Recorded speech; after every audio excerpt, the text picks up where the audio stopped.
The man was shivering from the cold, yet he began taking off his clothes instead. He then removed his trousers. The temperature was -10 degrees, but he still stripped completely naked, only because he had just fallen into the lake, and all his clothes were soaked through. They had to be taken off to dry. Then he filled a bag with snow, hoping to quench his thirst once it melted. When night came, the temperature dropped to -20 degrees. Too cold to bear, the man tried to put his clothes on, but they were still wet. Feeling hopeless, he turned and yelled, "You can't stop me!"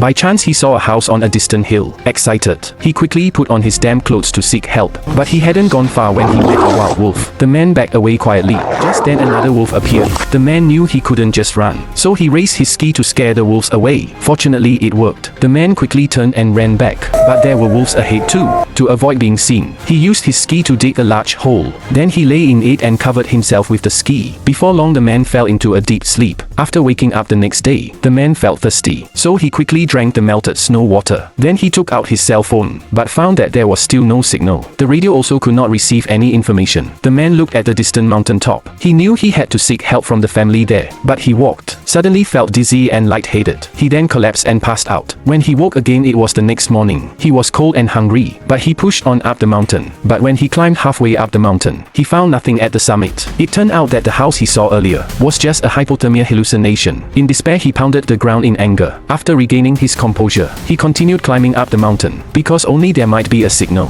Luckily, the man's mother realized he was missing, and immediately called the police. Rescuers flew a helicopter to search the mountains. The man hiking heard the sound of a helicopter. He immediately chased the helicopter non-stop, but the rescuers didn't spot him. With no other choice, the man continued toward the peak. When he finally reached the mountain top, he found the radio still had no signal, and its battery was down to 4%. In despair, the man recorded a final message, then closed his eyes. But just before the radio shut down, the rescue team finally picked up the signal. They immediately flew the helicopter to the mountaintop and successfully rescued the unconscious man.